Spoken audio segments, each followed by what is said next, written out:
au nom du Père et du Fils et du Saint-Esprit. Amen. La grâce de Jésus notre Seigneur, l'amour de Dieu le Père et la communion du Saint-Esprit soient toujours avec vous et avec votre esprit. Chers frères et sœurs, aujourd'hui nous allons prier pour tout le monde, pour les personnes qui m'ont demandé pour cette messe en français et pour vous qui participez en ligne avec moi. Préparons-nous à la célébration de l'Eucharistie en reconnaissance que nous sommes pécheurs. Je confesse à Dieu Tout-Puissant, je reconnais devant mes frères que j'ai péché en pensée, en parole, par action et par omission. Oui, j'ai vraiment péché. C'est pourquoi je supplie la Vierge Marie, les anges et tous les saints, et vous aussi, mes frères, de prier pour moi, le Seigneur, notre Dieu. Que Dieu Tout-Puissant nous fasse miséricorde, qu'il nous pardonne nos péchés et nous conduise à la vie éternelle. Amen. Seigneur, prends pitié. Ô Christ, prends pitié. Seigneur, prends pitié. Gloire à Dieu au plus haut des cieux, et paix sur la terre aux hommes qu'il aime. Nous te louons, nous te bénissons, nous t'adorons, nous te glorifions, nous te rendons grâce pour ton immense gloire, Seigneur, Dieu, Roi du ciel, Dieu le Père Tout-Puissant. Seigneur, Fils unique, Jésus-Christ, Seigneur Dieu, Agneau de Dieu, le Fils du Père. Toi qui enlèves le péché du monde, prends pitié de nous. Toi qui enlèves le péché du monde, prends pitié de nous. Toi qui enlèves le péché du monde, reçois notre prière. Toi qui assis à la droite du Père, prends pitié de nous. Car toi seul est saint, toi seul est Seigneur, toi seul est très haut, Jésus-Christ avec le Saint-Esprit, dans la gloire de Dieu le Père. Amen. Prions. Dieu, qui a envoyé ton Fils pour nous sauver et faire de nous tes enfants d'adoption, regarde avec bonté ce que tu aimes comme un Père. Parce que nous croyons au Christ qui est allé jusqu'au bout de la mort. Accorde-nous de marcher à sa suite sur le chemin de la vraie liberté et de la vie éternelle. Par Jésus-Christ, ton Fils, notre Seigneur et notre Dieu, qui règne avec toi et Saint-Esprit, maintenant pour les siècles des siècles. Amen.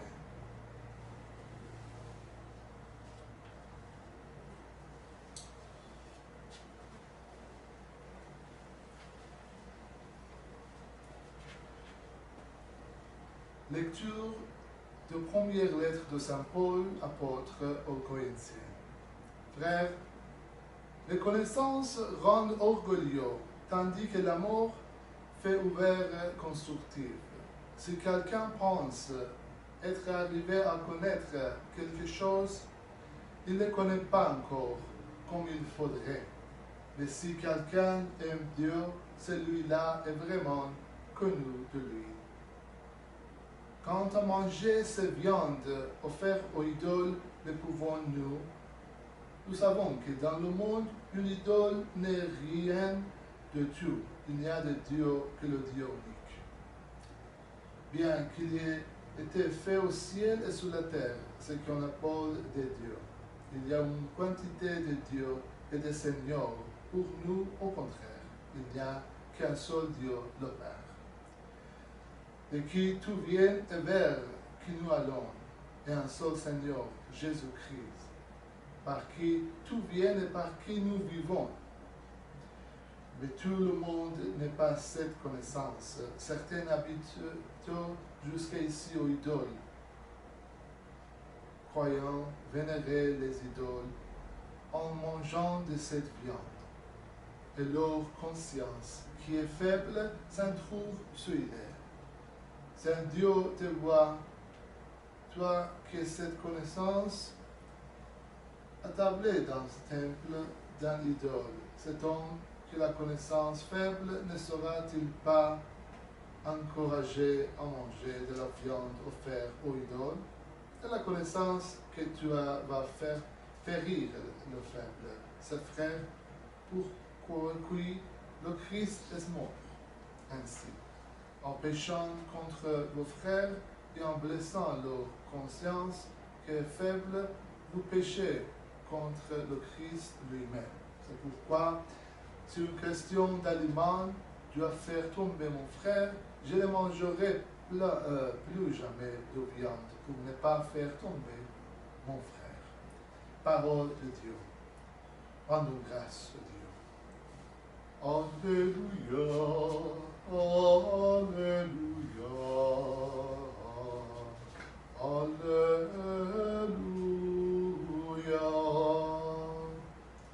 Si nous aimions les uns les autres, Dieu demeure en nous, et en nous son amour atteint la perfection. Alléluia, Alléluia, Alléluia. Le Seigneur soit avec vous, avec votre esprit. L'évangile de Jésus-Christ selon Saint Luc. Gloire à toi, Seigneur. En ce temple-là, Jésus déclarait à ses disciples, je vous le dis, à vous qui m'écoutez, aimez vos ennemis, faites du bien à ceux qui vous haïssent, souhaitez du bien à ceux qui vous maudissent. Priez pour ceux qui vous calomnient, à celui qui était frappé sur vos joues, présentez l'autre jour. À celui qui te prend ton manteau, ne refuse pas ta tunique. Ne refuse pas ta tunique. Donne à quiconque te demande, et à qui prend ton bien, ne le réclame pas. Ce que vous voulez que les autres fassent pour vous, faites-le aussi pour eux. Si vous aimez ceux qui vous aiment, quelle reconnaissance méritez-vous? Même les pécheurs aiment ceux qui les aiment. Si vous faites du bien à ceux qui vous en font, quelle reconnaissance méritez-vous? Même les pécheurs en font autant. Si vous prêtez à ceux dont vous espérez recevoir en retour, quelle reconnaissance méritez-vous? Même les pécheurs prêtent aux pécheurs pour que leur rende l'équivalent. Au contraire, aimez vos ennemis. Faites du bien et prêtez sans rien espérer en retour. Alors votre reconnaissance sera grande et vous serez les filles de Très-Haut. Car lui, il est bon pour les ingrats et les méchants. Soyez miséricordieux, comme votre Père est miséricordieux. Ne jugez pas, et vous ne serez pas jugés. Ne condamnez pas, et vous ne serez pas condamnés. Pardonnez, et vous serez pardonnés. Donnez, et on vous donnera. C'est une mesure bien pleine, tassée, secouée, débordant, qui sera versée dans le pain de votre vêtement. Car la mesure dont vous vous servez pour les autres servira de mesure aussi pour vous. Acclamons la parole de Dieu. Louange à toi, Seigneur.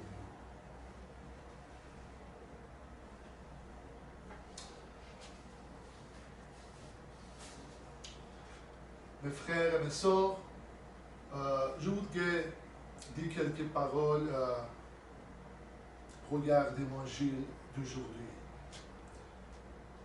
L'évangile nous indique les vertus qui nous conduisent à être des bons chrétiens et des disciples de notre Seigneur. En même temps, un comportement qui nous a côté, c'est la demande de sacrifice, forte foi et confiance en Dieu Tout-Puissant. Ces comportements sont exactement l'opposé de ce que le monde nous apprend. Le monde montre la logique de ce qu'il faut donner et à quoi s'attendre en retour. Le monde nous dit de faire la même chose à ceux qui vous font du bien ou du mal. Mais que nous dit Jésus? Il nous dit d'oublier tout le droit et toute la logique que le monde nous dictait et de ne retenir qu'une logique et un commandement. Quel est le commandement très important que notre Seigneur nous dit? La logique de l'amour. Commandement de l'amour. L'amour est la seule mesure de notre comportement. Si nous regardons l'amour de Dieu envers nous et que nous le comprenons, alors ce sacrifice devient très petit.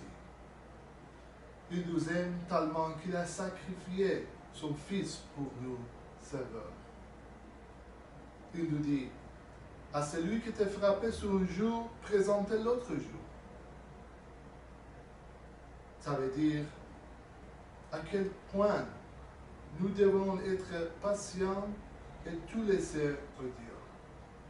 À celui qui te prend ton manteau, Jésus nous dit, ne refuse pas ta tunique. Ça veut dire combien nous devons être généreux et ne pas être attachés aux biens terrestres. Ces paroles sont si claires et actuelles qu'il n'y a pas besoin de commentaires quand il nous dit ne jugez pas et vous ne saurez pas juger. Ne condamnez pas et vous ne saurez pas condamner. Pardonnez et vous saurez pardonner. Souvenez-vous qu'il y a fait tout cela à la première personne. Quand nous avons insulté, détesté, condamné et crucifié à l'époque et aujourd'hui, chaque fois que nous commettons des péchés. L'Évangile nous dit, une fois que nous suivons son exemple, alors notre récompense sera grande. Et nous serons les fils de Très-Haut et nous devenons partie de lui. Alors aujourd'hui, mes frères et chers sœurs, prions pour que Dieu nous donne la force de mettre en pratique ces vertus et ces comportements et d'être un exemple d'un modèle chrétien et du soleil du Christ pour tout le monde.